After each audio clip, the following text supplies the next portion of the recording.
Verse number 1, Psalm 139. O Lord, thou hast searched me and known me. Thou knowest my downsitting and mine uprising. Thou understandest my thought afar off. Thou compassest my path and my lying down, and art acquainted with all my ways. For there is not a word in my tongue, but lo, O Lord, thou knowest it altogether. Thou hast beset me behind and before, and laid thy hand upon me. Such knowledge is too wonderful for me. It is high, I cannot attain unto it. Whither shall I go from thy spirit, or whither shall I flee from thy presence? If I ascend up into heaven, thou art there. If I make my bed in hell, behold, thou art there. If I take the wings of the morning and dwell in the uttermost parts of the sea, even there shall thy hand lead me, and thy right hand shall hold me. Now we'll stop there for a minute. Now David's gone through a lot of things, a lot of different places, a lot of different scenarios in these verses. Okay, but I want you to notice first what it is that he's actually saying. Verse number 1, he says, thou hast searched me and known me. Okay, God knows all things. Yeah. But David's saying, even though God knew all things, he still searched David. Okay, God does not voluntarily juxtapose himself into our lives. He doesn't thrust himself into our lives. He's a gentleman. He gave man free will. That's right. In order for God to have searched David, David invited God to search him. He's saying, you were faithful to do what I asked you to do by searching me. And he's saying, and because thou hast searched me, thou hast known me. Yeah. He's saying, you knew me before. And later on he says, you know, he knew him in the womb when he was formed. Okay, Job said the same thing. That's right. Right? He knew us beforehand, but he's saying, I know for certain that you know everything about me, because one, you're God, but two, I asked you to search me.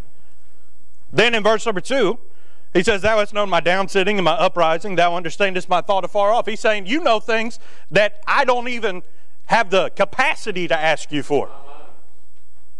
He's saying, when I was just a shepherd out in my dad's field, he said, you knew where I was going to sit that day, my downsitting. But that downsitting also could be his lowest moments. He said, you saw me in the caves when Saul sought my life.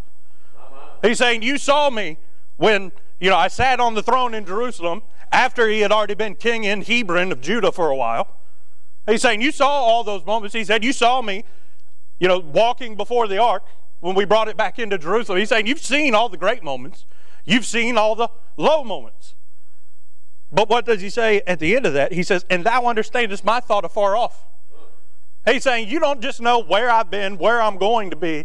He says, you know what I'm going to think before I even know what I'm going to think.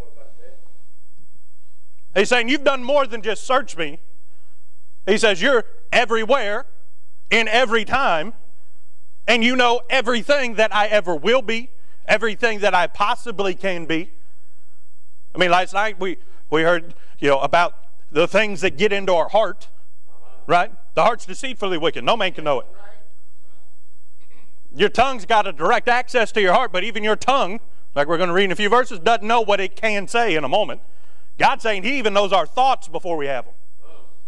Verse number 3, thou compassest my path and my lying down, thou art acquainted with all my ways. He's saying, when I walk the path that, and remember, David's a man after God's own heart. That's right. He's trying his best to walk the path, like we've heard, to be in the perfect will of God, like Brother Brian sang about last night. Right? I want to be in the perfect will of God. Yeah. David's saying, as I'm doing my best to follow after God and what I believe is the perfect will of my life, God's running laps around me. He compasses me. To compass means go around. God's all around me. He's checking the perimeter all the time. But he's doing it all at once. There are no weak points in God's defenses. Amen. He's saying, and not just his path, but his lying down. He's saying, when you tell me to lay down, Psalms 23, he maketh me to lie down in green pastures beside the still waters. Right? He said, when you tell me to lay, I lay. He's saying, you've got watch all around me. He's giving angels charge over us. Yeah. He's saying, God's awfully interested in those that are interested in him. Amen. Then verse number 5. I'm sorry, verse number 4. For lo, there's not a word in my tongue, but lo, thou knowest it altogether. He's saying, as soon as my tongue starts to form the sound, God already knew what the word was going to be. He doesn't just know what the word is. He knows it all together. He knows the intent that we have behind it. He knows how we meant it to be received. Certainly there are times that we say something and people take it the wrong way. God knows what man looketh on the outward appearance, God look on the heart. Right? Verse number 6. Again, I'm a verse ahead. Verse number 5. Thou hast beset me behind and before me, and laid thy hand upon me. Beset means that, if you beset a castle, like in a siege, that means you've got all of your strength into it. When the Israelites were beset of the Philistines didn't hold back.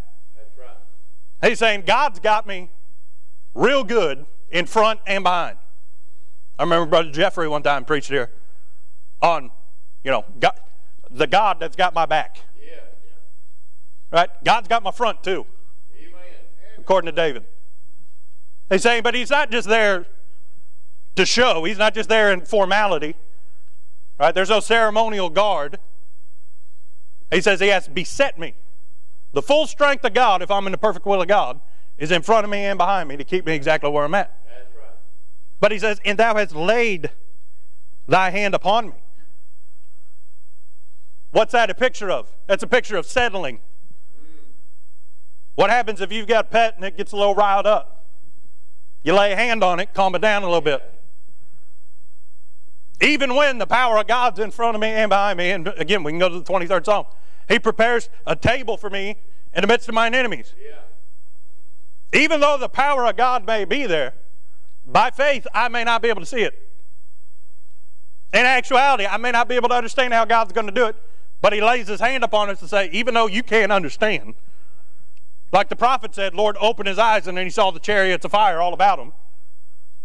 Right? He lays his hand upon us and say, it's all right. I'm there even though you may not be able to see me.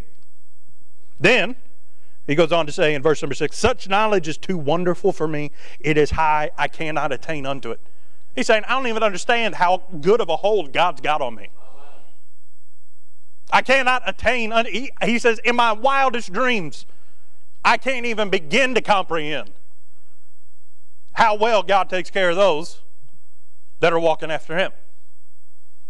Then in verse number 7, he's saying, just to give y'all another example, he's saying, I've thought about this real good. And he says, best I can come up with, in verse number 7, whither shall I go from thy spirit? He's saying, where can I hide from God? That's a rhetorical question. Obviously, the answer is nowhere. Or whither shall I flee from thy presence? Where are you going to run away to hide from him? Where's the place that God cannot see? That's Jonah. He found out. Right, then verse number 8, if I ascend up into heaven, thou art there. If I make my bed in hell, behold, thou art there.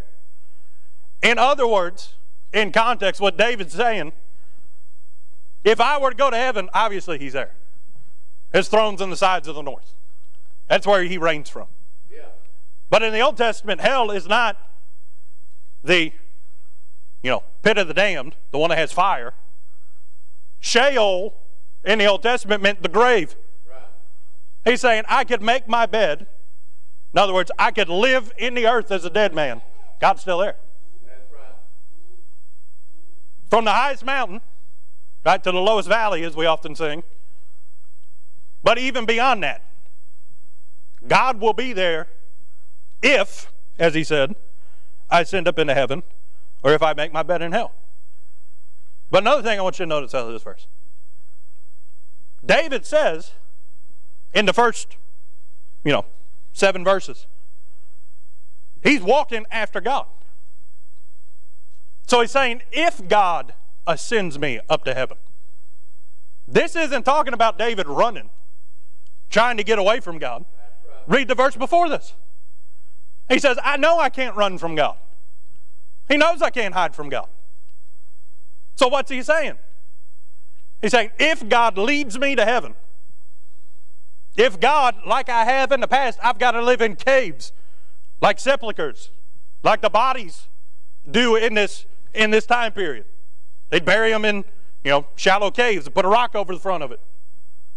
He's saying, if I'm in a cave, if I'm on God's throne in Jerusalem, if I'm in heaven above, He's saying, I know that God's led me there, and I also know that His Spirit is there. His presence is there too. He's saying, I know He'll be with me because He led me there. He'll never leave us nor forsake us. Amen. David's son wrote, there is a friend that sticketh closer than a brother, over in Proverbs. Where did Solomon learn that from? Well, he might have learned that one from his dad. Yeah. God gave Solomon great wisdom, sure, but David did a whole lot of praising God. That's right. Okay, then verse after that, verse number 9. If I take the wings of the morning, meaning as a bird, if I were to, if I had wings, if I could fly on the morning wind.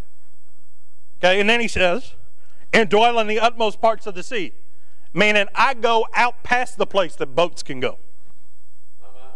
He's saying if I go to the place that even man can't get to, and again, that means if God leads me to those places, because He wants me there. What's verse number 10 say? Even there shall thy hand lead me. He's saying, in order to get there, you would have had to have lead me. Because he's talking about places only birds can get to. Right. But then, he's saying, once I'm there, I know you're going to lead me.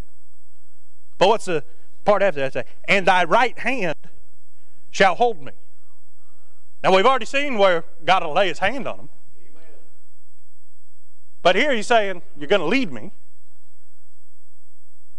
And you're going to hold me. But notice, he just didn't say His hand. Thy right hand shall hold me. Well, I do read that I'm in His hand's in the Father's hand. Yeah. I also read that Jesus is ascended into heaven and seated down at the right hand of the Father. So here, talking about God Almighty, if I'm in God Almighty's right hand, and Jesus is on the right hand of the Father, that means I'm in Jesus' left hand too. Because that's where He's sitting. And He told me that I'm in His hand's in the Father's hand. But what's that right hand? The right hand always designates power and authority. That's right. That's why Jesus is seated on the right hand of God, to show that all power has been given unto Jesus. All judgment has been committed unto Him. That's right. Right? He's the only heir, the only begotten. Okay, that's why He's on the right hand of God. So if God holds me in His right hand, that means that God's holding on to me with all power. Amen. I'm in Him. He's in me. Yeah. If I've been saved, that's true. I may not live like it, but it's true. Yeah. Brother Greg said it last night, that your station may never change, but right, the way, the status of your life, that's subject to change any moment. That's right. But he's saying here, even away from everybody else, where nobody else can get. Out in the uttermost parts of the sea. He's saying, if God leads me there, I'm going to be enveloped in the power of God. In other words, He's got a real good hold on me. Amen. Now, I also read that God's no respecter of persons. That's right. I read that Jesus instructed us that ask and you shall receive, seek and you shall find, knock and it shall be opened unto you. So how come every Christian doesn't have the power of God, the right hand of God holding on to him like they did David? Was David perfect? No. But David sure did a whole lot for God. That's right.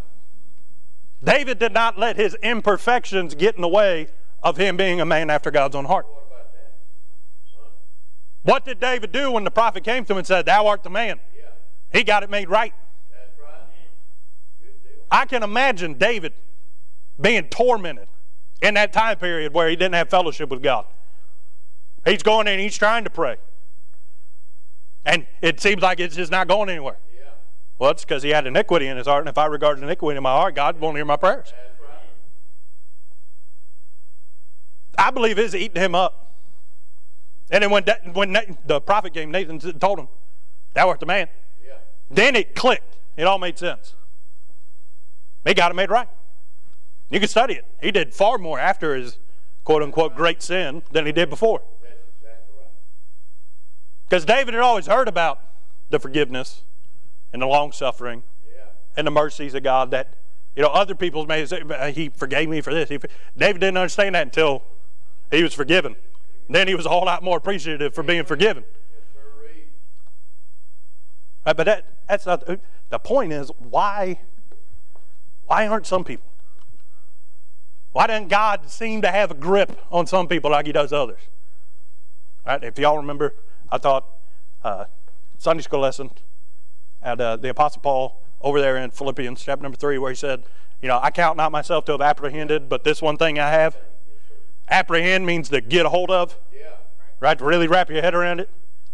Taught on apprehending God, getting a hold of God, because that's what he said in the verse after he quoted. That's right. Forgetting those things, I press toward the mark, right? Reaching forward to those things that are in front. I press toward the mark of the high calling of Jesus Christ. Right? Why is he reaching out? Because he's trying to grab a hold of God. Okay, with that in mind, this morning I want to teach on, and you can shorten this up however you want to, Brother Randy.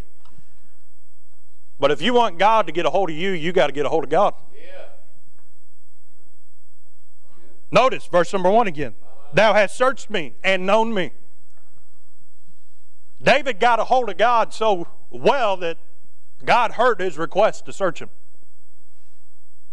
Why, when we get down to verse number 5, has God laid his hand upon him? Because David's close enough that God can reach him.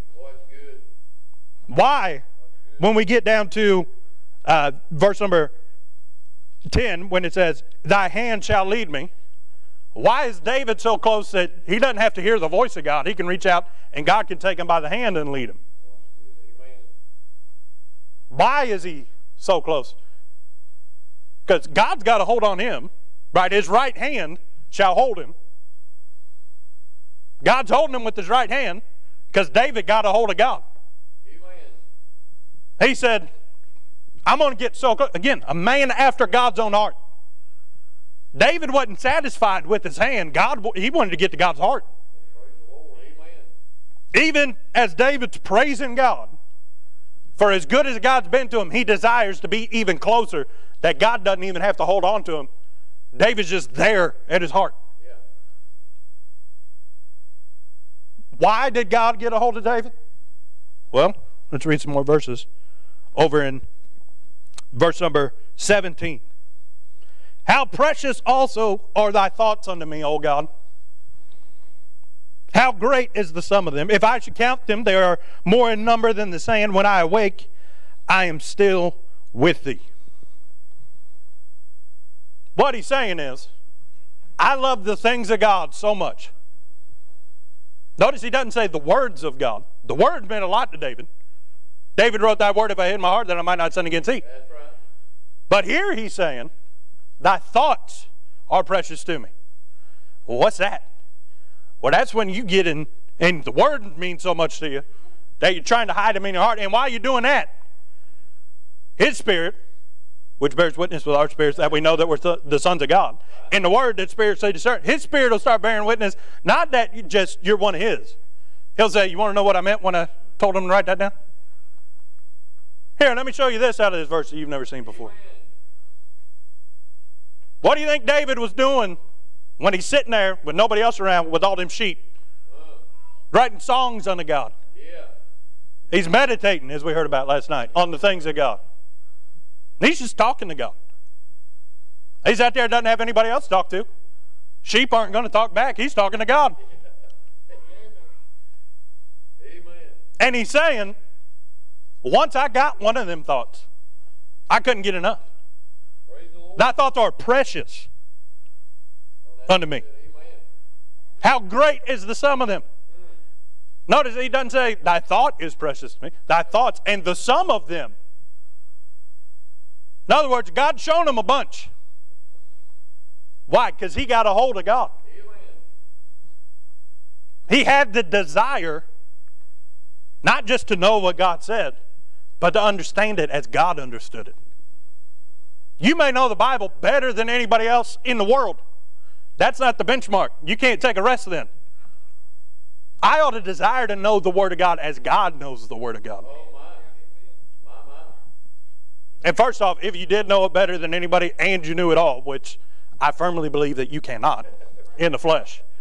Even if you did, there's half of it that you haven't even seen yet. Nobody's even heard that part. Half of it hadn't even been told. Right, but we ought to desire, not to know just what the Word says, but to know the thoughts of God behind His Word. I'll tell you this, we were at the work camp on Saturday, this past Saturday, not yesterday, but a week ago. And it broke my heart. There's a guy there, his name's Tim. Tim, before service even started, had a question. I said, well, hang on, we're going to preach on that. You may not believe me, but I've got a point on that. And afterwards, I spent a little bit of time with him. He is a whole lot like that Ethiopian eunuch that Philip ran into. He said, I read it all week long and I just don't get it. Afterwards, he said, I want what you preached about, where I read the Word and then it just comes alive. Yeah, I said, I can tell you what I do, but that's not the secret. The secret is that the Spirit of God reveals it unto us. Right. He may reveal it a little bit different to you. But see, his problem was, unlike that Ethiopian eunuch, he didn't have the right word. He had an ESV. I gave him a new one. I said, you may not believe me right now, just trust me. This week, read this one. Because he's praying all week long, asking God to show him something. What did that eunuch say? That he was trying to, he just couldn't understand it. Even after Philip explained to him what he said. What did he say? There's water here. Let me be baptized. He said, ain't nothing to do with the baptism. You're still missing something. You didn't get it. Right, there are some that desire it, but they can't have it because they're not in the position to receive it. That eunuch and Tim, I've been praying for him all week. Praying that God show him something. I told him, you know what, junk, because he was starting in Genesis and trying to go. I was like, I'm going to give you a shortcut. Just go to Romans. Read Romans this week. I said, it's a summary of everything in the Bible in Romans. I said, if you get to the end of it, go back and read it again. I said, just keep praying. Right? Why is it that some people, they receive the thoughts of God? They can feel the hand of God laying on them. They may not be able to see that, but they can feel that steadying presence. Just His hand resting on us and saying, hey, everything's going to be all right. Right? Why can others almost feel the hand of God leading them along? And some are almost like they're in darkness. That's right. Saved on their way to heaven, but different. Because some aren't in the position to receive the hand of God, to feel the hand of God draw near to him. What did David say in verse number 2? Thou knowest my downsetting, my uprising. Thou understandest my thought afar off. Thou compassest my path and my lying down. Thou art acquainted with all my ways. Why is God acquainted with all of David's ways? Well, it's because those ways weren't the ways of sin. God's not acquainted with sin. That's right. In order to be acquainted with all of David's ways, God told David to do it, and then David did it. That's why God was acquainted with all of it. As much as God loves us, God does not understand nor comprehend sin. That's right. God is holy and cannot understand iniquity. What about that? God does not understand, as we heard on Friday night, idolatry. Or allowing something to supersede God in our life. That's right.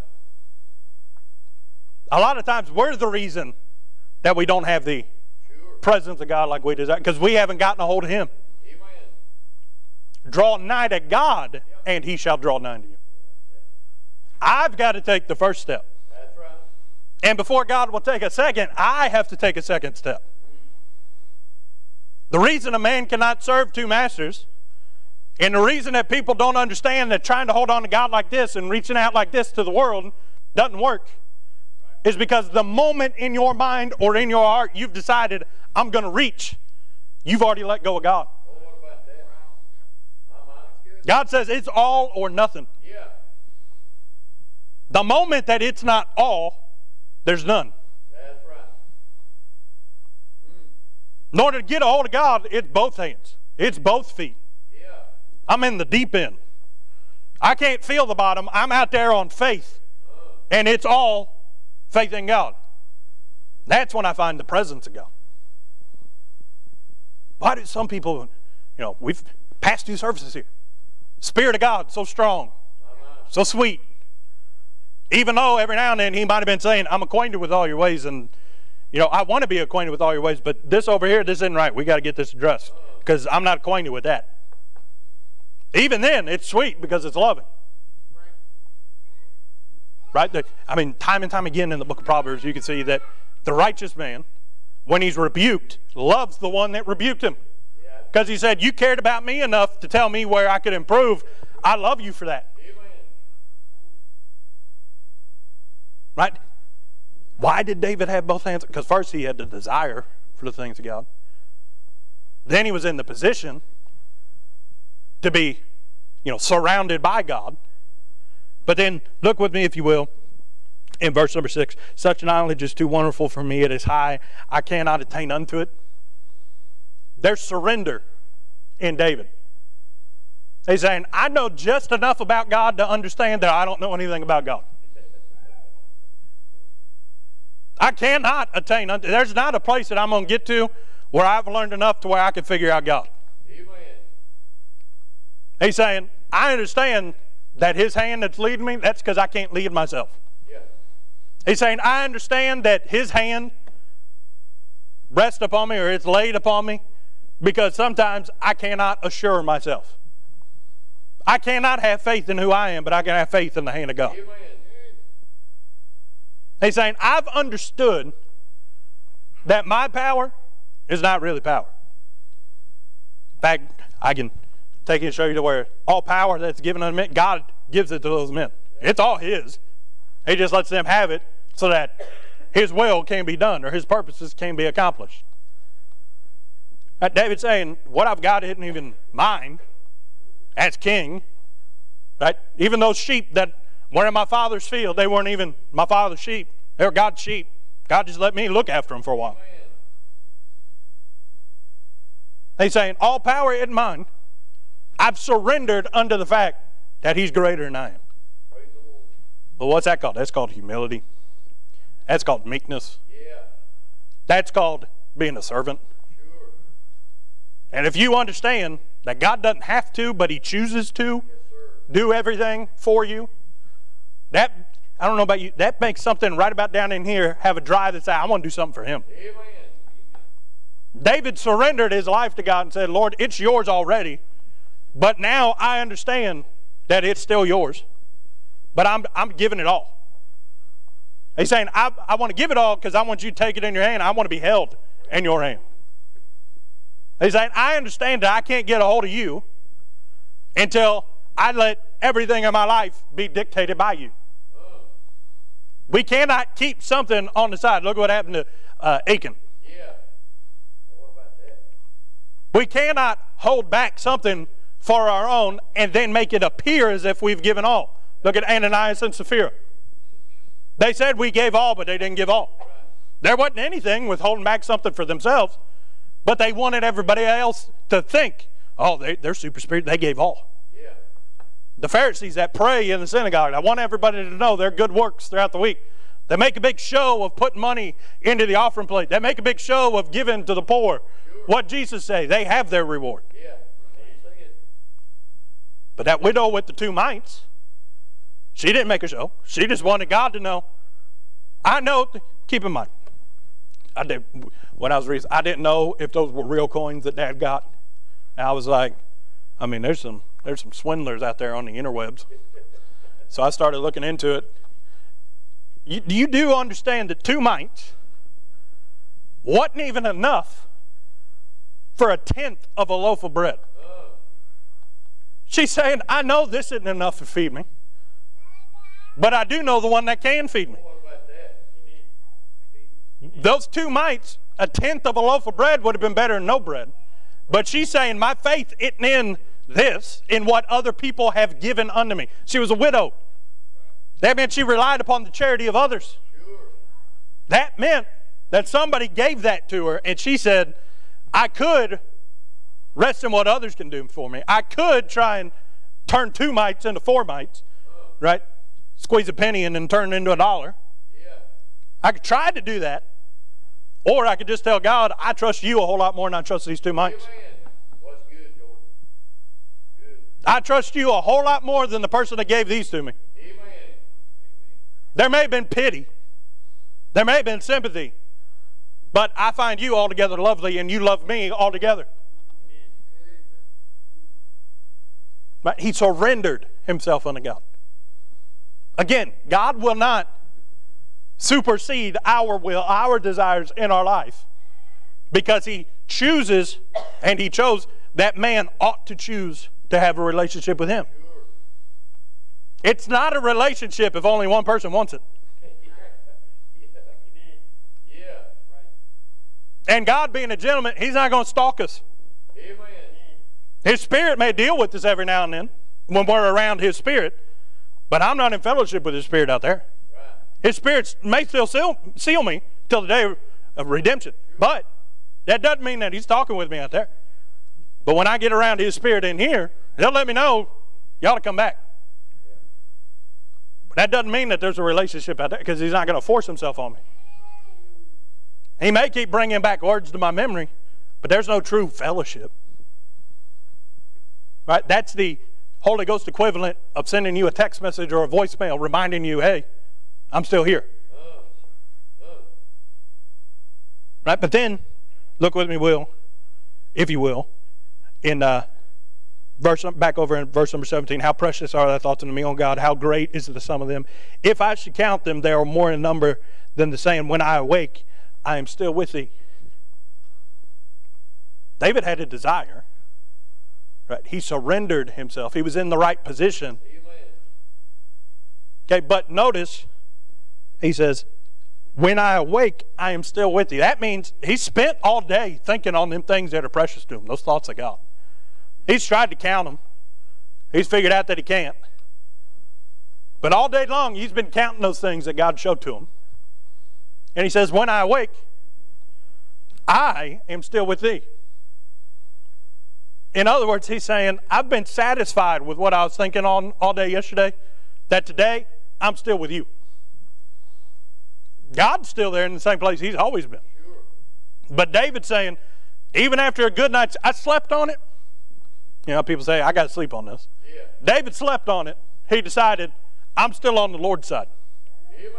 Isn't that what Moses asked the Israelites? Who's on the Lord's side? David woke up and he said, I know that you're always going to be with me. I know that as long as I do what you want me to do. Okay, he knows that God's going to be with him wherever God leads him. But he says, I've thought about it, slept on it, I'm still on God's side. Praise the Lord. What was that? He was decided. Sure. Come what may, it was settled in David's heart. I heard one man say this one time. He said, you know, I've thought about, I've had the conversation with myself, I will never cheat on my wife. He says, I've gone through that scenario in my mind to prepare myself for the moment that if it ever, he says, it may not. But he says, it's settled in my heart, that's not going to happen. Yeah.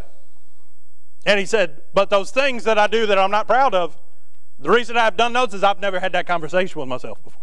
Oh. He says, I've never prepared myself for that before. David, he's saying, I slept on. In other words, he's preparing himself that come what may, I'm on God's side. Amen. I may not know what tomorrow holds, but God does. Sure. He could show me in the Word what I need to prepare myself for tomorrow. Maybe what I even need to prepare myself for today. Amen. Right? But in order to receive the thing, I have to decide. Some people live day to day. I've said before, spirituality is not a day-to-day thing, it's a step-by-step thing. Right. Spirituality is making up your mind ahead of time. Doesn't matter what happens today. My next step is going to be towards God. Amen. David's saying, he leads me places that are a whole lot better than the places I lead myself to. Right? His right hand holding on to me a whole lot better than anybody else's hand holding on to me. Yes. Again, was David perfect? No. But he had settled in his heart, God's more important than anything else. Amen. And when he understood and properly saw it in context that I've sinned against God, he rationalized it to himself, I'm the king, I can do what I want. That man swore loyalty unto me, fealty unto me. Right? In other words, Uriah said, my life's in your hands. Right. David saying his life was mine. But when he saw it the way that God saw it, then he said, no, God's more important than Bathsheba. Amen. I want him. And Bathsheba desired God. Well, how do you know that? Because I've read some of the things that she taught Solomon. She knew who God was. Solomon said, the words of my mother that, were taught unto him. Yeah. She raised him right before he became king and asked God for wisdom. He was young, but he still knew about God. That's right.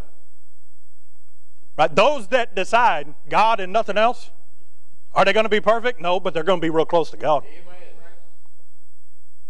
You want God to get a hold of you? Get a hold of God. Sure.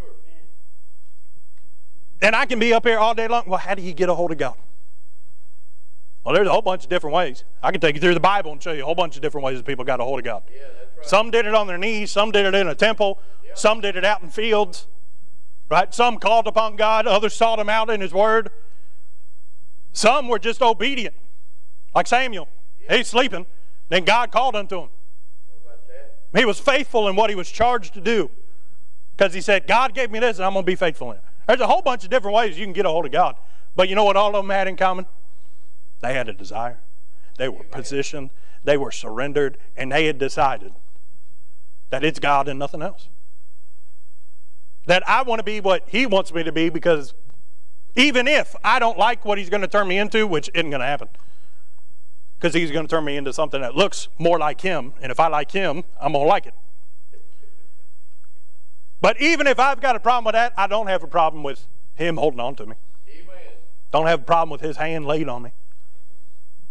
This whole psalm, even after this, David warns those men that are evil and wicked. He said, God's going to remove those men from my life. Because he knows that, they may seek to destroy me. They may be, bad for my testimony. They may be bad for the image of the people. I'm supposed to lead the people as God would lead them. So he warns those other men, God's going to remove those men from my presence. So I'm giving you a warning. Clear out, or else God's going to destroy you. He's saying, I want God so much that God's going to destroy those around me that would do wicked. He warns them. And he says, look at verse number 22. I hate them with perfect hatred. I count them as my enemies. Why? Because they're the enemies of God. He's saying, I hate them in not my righteousness, but the righteousness of God, the judgment of God. I hate them because they want something different than God. Does that sound like somebody that's decided to you? But yet how many Christians say, well, we're supposed to love the world, but there are some that do things that they have made themselves the enemy of God. You're not going to change their mind by being sympathetic. You're going to change their mind by shining a light into their darkness. I do not shine a light if I'm not close to the one that's really doing the shining. I've said it, we're just mirrors. If I'm facing Christ, his light can bounce off of me and hit somebody else out in the world. I can't take him anything. But if I try to be what he wants me to be, if I do my best, I may fall short, but if I do all I can, then Christ can use it. As long as there's nothing in between me and him. But sympathizing with the enemy is not going to cause the enemy to change. You don't believe me? Go study World War II. All the Allies, they saw Hitler. Hitler said, I want that, or else I'm going to start a war. Well, what did they do? They gave it to him. What did he say next? I want that. Yeah. They gave it to him. Yeah. And then when they wouldn't give him Poland, he said, I told you I was going to start a war. He started a war. Yeah. The world will say, well, give me this. Give me that. Sometimes, those that are so outcast in the world, they may not be the enemy of God. They just may not know where to find God. Those are the ones that, and some having compassion make a difference. Others, what do you say? Preach and pull them out of the fires of hell. Right. Some it takes compassion. Some, you know who knows what they need? God. And you know if I'm close to God, he's going to tell me what they need. Amen. Or he may not tell me what they need, but he's going to tell me what he wants me to do for them. Sure. What did David say? Best place I can be is smack dab in the middle of God's hand. Amen. He says, but in order to be there, I got to grab a hold of God before he'll grab a hold of me. And the moment I let go, God lets go. He says, so I've just decided I'm always going to keep on, not with one hand, because I can't reach for anything else. He's going to let go. And even though this hand never opened, he's not going to be there when I open it. Amen. It's not holding on to anything. Like that woman that just touched the hem of his garment. She said, I just want to grab a hold of him. What about that? She said, I don't need to hear him say it. I don't need him to stop. If I can just grab a hold of him, I know he's going to get a hold of me. David said the same thing. And that's all. So many other people throughout the Word of God basically say, when I decided I wanted a hold of God with both hands, he got a hold of me with both hands. Amen. And those are the ones that we still talk about to this day. Praise the Lord. Because they were decided.